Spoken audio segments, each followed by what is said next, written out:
Até aqui nós vimos um pouco das aflições do Senhor Jesus, das provações. O Senhor Jesus no crisol. Vimos do seu desprezo e da rejeição.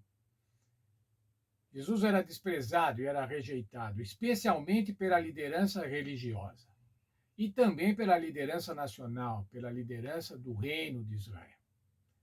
Jesus apresentava uma nova abordagem da religião, uma nova abordagem do relacionamento com Deus.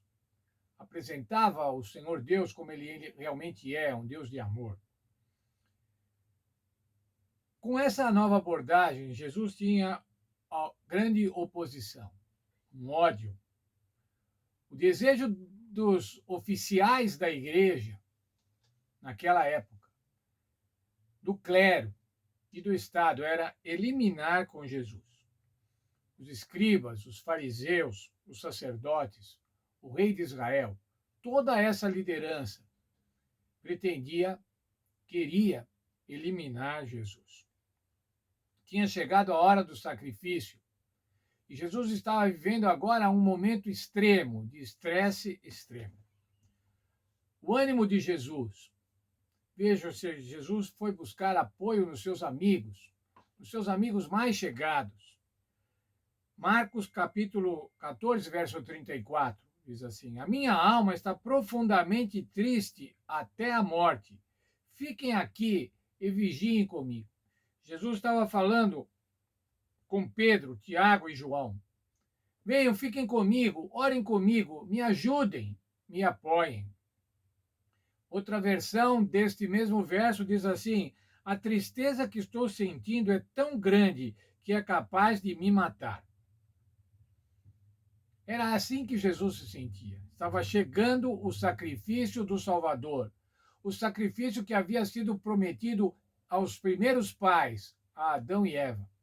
O sacrifício que já havia sido provido antes da fundação do mundo.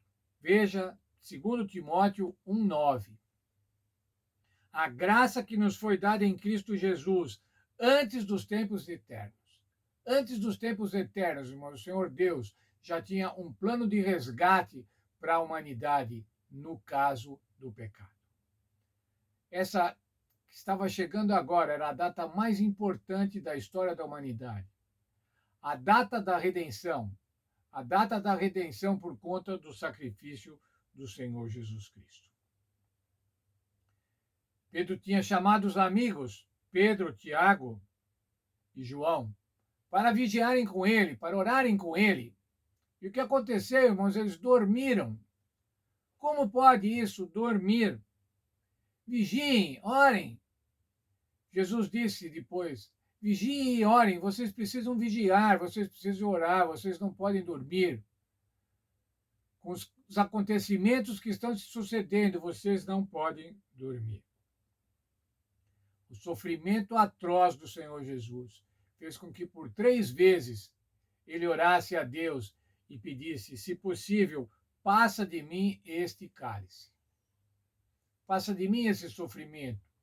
Mas junto com o pedido, irmãos, ele se colocava nas mãos de Deus. Mas faça-se a tua vontade. Seja como tu queres e não como eu quero.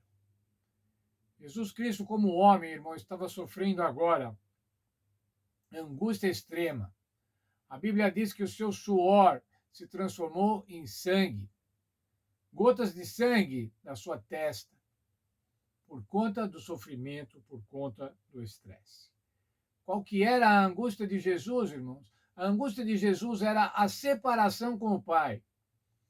Ele não aguentava, ele não pensava em ter uma separação com o Pai. E agora isso estava acontecendo. Esse era o maior sacrifício.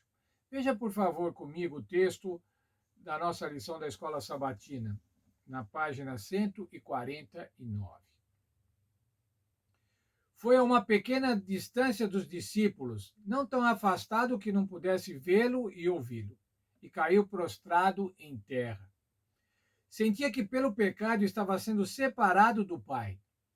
O abismo era tão grande, tão escuro, tão profundo, que tremeu diante dele. Para escapar dessa agonia, não podia usar o seu poder divino. como homem, devia sofrer as consequências do pecado humano. Como homem, devia suportar a ira divina contra a transgressão. Era essa a situação do Senhor Jesus. O Senhor Jesus, enquanto homem, suportando agora a justiça de Deus, o peso da justiça divina. E a justiça divina nos se manifesta na sua oposição ao pecado, na sua total oposição ao pecado. Veja o texto do profeta Zacarias falando acerca do sacrifício do Senhor Jesus Cristo. Zacarias 13, 7. Desperta, ó espada, contra o meu pastor e o meu homem, que é o meu companheiro, diz o Senhor dos Exércitos. A espada da justiça de Deus. Cristo suportou a justiça divina, irmãos, sem intercessor, para que pudéssemos, mediante a sua intercessão sacrificial, a sua morte sacrificial, o seu sacrifício, para que nós pudéssemos receber a graça da salvação. Esse é o Evangelho eterno, a salvação através do Senhor Jesus Cristo. A salvação através de um homem que não pecou, mas pagou pelos nossos pecados, o Senhor Jesus Cristo. Que Deus abençoe a cada um de nós, para que aceitemos essa graça maravilhosa, a graça da salvação do Senhor Jesus Cristo.